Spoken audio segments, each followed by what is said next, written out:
So friend, আজকের আমরা ভিডিওটিতে steel authority of India limited তরফ থেকে যে দুর্গাপুরের যে ভ্যাকান্সিটা প্রোভাইড করা হয়েছে, অর্থাৎ ডিএসপির যে ভ্যাকান্সিটা যেটা রয়েছে, সেটা আজকের আমরা এই ভিডিওটির মাধ্যমে আপনাদেরকে দেখিয়ে দেবো খুব সহজে, যেটা অ্যাপ্লিকেশন করবে কিভাবে। অ্যাপ্লাই করার জন্য এ টু যে ডিটেলসটি রয়েছে আজকের আমরা ভিডিওটিতে একটু আলোচনা করে নেবো, যেটা আমাদের সুবিধা হবে প্রত্যেক স্টুডেন্টের জন্য। তো চলুন আজকের ভিডিওটি দেখে নিই। ফার্স্ট টাইম আমরা চলে যাব যে প্রেসক্রিপশন ফরম্যাটটি রয়েছে, যে অ্যানেক্সারি ওয়ানটা যেটা রয়েছে সেটা আমি আপনাদেরকে দেখাবো, এবং তারপর নেক্সট আমরা দেখাবো অ্যানেক্সারি বিটাতে। ঠিক আছে? তো এখানে বলা হচ্ছে সেটা হচ্ছে কি, যে স্টিল অথরিটি লিমিটেডের তরফ থেকে দুর্গাপুর যে ভ্যাকেন্সিটা বেরিয়েছে ডিএসপির। তো এখানে বলা হয়েছে কি না, এখানে যেটা বলা হয়েছে সেটা হচ্ছে কি, এখানে যেটা লিখতে হবে সেটা হচ্ছে, এখানে বলা হয়েছে যেটা ব্লক লেটারে সেটা হচ্ছে কি আপনাদেরকে ফিল আপ করতে হবে, সেটা হচ্ছে ইংলিশ লেটারে অনলি ফর। তো এখানে যেটা বলা হয়েছে, যেখানে মার্কসের যেখানে ঠিক চিহ্ন রয়েছে সেখানে ঠিক চিহ্ন দিতে হবে। এই সমস্ত ভ্যাকান্সিগুলো, এই সমস্ত দিয়ে আপনাদের ফর্মটি ফিল আপ করতে হবে। ফার্স্ট টাইম আপনাদেরকে যে কাজটি করতে হবে, এই ফর্মটি একটা প্রিন্ট আউট করবে। প্রিন্ট আউট করার পরে এখানে আপনাদেরকে যে দিতে হবে, এই জায়গার একটা পাসপোর্ট সাইজ, রিসেন্ট একটা পাসপোর্ট সাইজ কালার ফটো, এবং সেই সাথে সাথে এখানে আদার্স নেম, আধার কার্ডের নম্বর, মেল আইডি, মোবাইল নম্বর, এবং নেক্সট যেটা বলা যায় সেটা হচ্ছে আপনার ফুল নেম, মিস্টার মিসেস, এই সমস্ত নামগুলো কিছু দেবে না। যা শুধু আপনার নাম লিখবে, ফাদার্স নেম লিখবে, মাদার্স নেম লিখবে। নেক্সট আমরা যদি দেখি নিচের দিকে, তো আমরা দেখতে পাবো সেটা হচ্ছে জেন্ডার।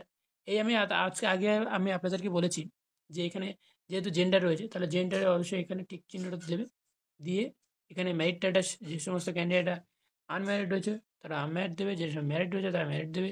এই সমস্ত দিয়ে তারপর নেক্সট যেটা কাজ করতে হবে সেটা হচ্ছে কি, এখানে এসসি এসটি ক্যান্ডিডেট যারা রয়েছে তারা এখানে ঠিক চিহ্ন মারবে, নিচের দিকে স্ক্রল ডাউন করবে, এবং নিচের দিকে স্ক্রল ডাউন করলে ডেট অফ বার্থটা অবশ্যই বসাবেন। নেক্সট যেটা রয়েছে সেটা হচ্ছে কি, এডুকেশনাল কোয়ালিফিকেশন হিসেবে যেটা চাওয়া হয়েছে, নেম অফ দ্য এডুকেশন এখানে দেবেন। সেটা ফার্স্ট টাইম যেটা দেবে সেটা হচ্ছে 10, তারপরে দেবে 12, বোর্ড দেবে। নেক্সট যেটা রয়েছে পাসিং ইয়ার দেবে, অবটেন মার্কস দেবে, পার্সেন্টেজ, এবং সেই সাথে সাথে টোটাল মেজর যে সাবজেক্ট ছিল সেই সাবজেক্টগুলো দেবে। এবং সাবজেক্টগুলো দেওয়ার পরে নিচের দিকে আবার স্ক্রল ডাউন করবে, একটা আছে কি প্রফেশনাল এডুকেশনাল কোয়ালিফিকেশান, এবং সেমিস্টার বা ইয়ার অনুযায়ী যেটা রয়েছে সেটা। ঠিক আছে? তো এবার যেহেতু যে সমস্ত ক্যান্ডিডেটরা জিএনএম রয়েছে, তারা জিএনএম এর ক্ষেত্রে সেটা আপনারা এখানে জিএনএম এর ক্ষেত্রে এখানে পুট করবেন, এবং বিএসসির ক্ষেত্রেও সেই এক জায়গায় ঠিক এই জায়গাটা পুট করবে। যেখানে যারা এই অ্যাপ্লিকেশনে যারা print out first time print out করবে, প্রিন্ট আউট করার পরে এখানে যে সমস্ত জিএনএম রয়েছে সেই সমস্ত জিএনএম ঘরটা পূরণ করবে। ওকে, এইরকম জিএনএম ঘরটা পূরণ করবে। নেক্সট যে কাজটি করতে হবে, ফুল একটা সিগনেচার এখানটা প্রোভাইড করতে হবে। এখানে যে সিগনেচার অপশনটা রয়েছে, এখানে সিগনেচার একটা পুট করতে হবে, এবং সিগনেচারটি পুট করার পরে ডেট দেবেন। তো এখানে নিচের দিকে আমরা স্ক্রল ডাউন করবো, এখান থেকে দেখতে পাবেন যে state nursing council registration and state.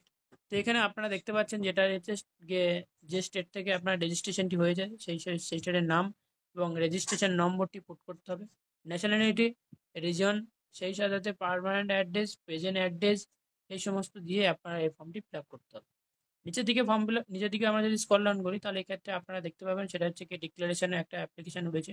এটাও এখানে অ্যাপ্লিকেশন নাম এবং সেই সাথে ডেট বসিয়ে পুট করে, এটা হচ্ছে লেটার অফ দ্য আন্ডারটেকিং। যেহেতু এটা আন্ডারটেকিং এর ভ্যাকান্সি, তাহলে সেক্ষেত্রে আপনারা এখানে আন্ডারটেকিং এর জায়গায় আপনাদেরকে রেসিডেন্ট এবং সেই সাথে নেম, ফাদার্স নেম, এই সমস্ত দিয়ে নিচের দিকে আমরা স্ক্রল ডাউন করি, তাহলে সেক্ষেত্রে আপনারা এখান থেকে দেখতে পাবেন সেম ব্যাপারে এখানে সিগনেচার, ডেট, প্লেস দিয়ে সাবমিট করতে হবে। ওকে, ফর্মটির কাজ কমপ্লিট করার পরে এবার আসছি সেটা হচ্ছে আরও একটু দিকে।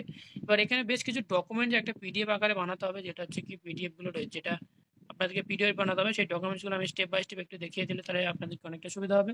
তো সেক্ষেত্রে আপনারা এখানে দেখতে পাচ্ছেন যেটা হচ্ছে কি সেলফ অ্যাটাচড আধার কার্ড। এখানে আধার কার্ড ফার্স্ট টাইম একটা পিডিএফ বানালে, এবং সেই সাথে অ্যানেক্সারি ইয়ে, যেটা অ্যাপ্লিকেশন আমি আপনাদেরকে দেখালাম, অ্যানেক্সারি ইয়েটা আপনাদেরকে পিডিএফ করতে হবে। তারপর হচ্ছে অ্যানেক্সারি বি, যেটা বি পয়েন্ট রয়েছে সেটা হচ্ছে বি, এবং সেক্ষেত্রে তারপর হচ্ছে কি ডেট অফ বার্থ হিসেবে আপনাদেরকে আধার কার্ড, সরি, ম্যাট্রিকুলার, এখানে বলা হয়েছে সেটা হচ্ছে কি ক্লাস 10-এর অ্যাডমিট কার্ড বা মার্কশিট দিয়ে অ্যাডমিট কার্ড দেবেন, দিলে খুব ভালো হবে। তো ক্লাস 10-এর অ্যাডমিট কার্ড দিয়ে এখানে বুক করবেন। নেক্সট যেটা বলছি আমি আপনাদেরকে সেটা হচ্ছে কি না, এখানে এসসি এসসি সার্টিফিকেট চাইলে অবশ্যই আপনারা এখানে পুট করতে পারেন। তারপর রয়েছে যে জিএনএম যে সমস্ত ক্যান্ডিডেট রয়েছে, জিএনএম এর ক্যান্ডিডেটের জন্য সেই ওয়ার্ল্ড সাবজেক্টের 3 ইয়ারের সাবজেক্টগুলো পিডিএফ আকারে বানাবে, এবং বানিয়ে লাস্ট একটা রেজিস্ট্রেশন সার্টিফিকেট অবশ্যই দেবেন। এবং সেম একই ক্ষেত্রে বিএসসি নার্সিংয়ের ক্ষেত্রে 4 ইয়ারের যে সমস্ত সার্টিফিকেটগুলো রয়েছে সবগুলো পিডিএফ আকারে বানাবে। তো বানিয়ে এই সমস্ত অ্যাপ যেটা রয়েছে এগুলো বানানোর পরে নিচের দিকে আমরা দেখতে পাবো একটা মেল আইডি রয়েছে, যে মেল আইডিটা আমি আপনাদেরকে দেখিয়ে দেবো। তো চলুন আমরা মেল আইডিটা ওপেন করে দেখি।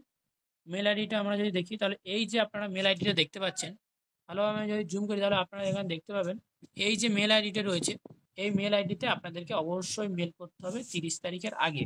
ঠিক আছে, তো এটা অ্যাপ্লাই করার জন্য এই মেল আইডিতে মেল করতে হবে। আপনার বেশ কিছুদিন পরে আপনার মেল আসবে, যদি আপনি সিলেক্ট হন বা মোবাইল নম্বরে মেল আসবে, মেসেজ আসবে, তো আপনারা সেগুলো চেক করবেন। তারপরে আপনাদেরকে ইন্টারভিউ, মেনু টেনু সব কিছু আপনাদেরকে বলে দেওয়া হবে। তো জাস্ট আজকের ভিডিওটি এতটুকুই পর্যন্ত।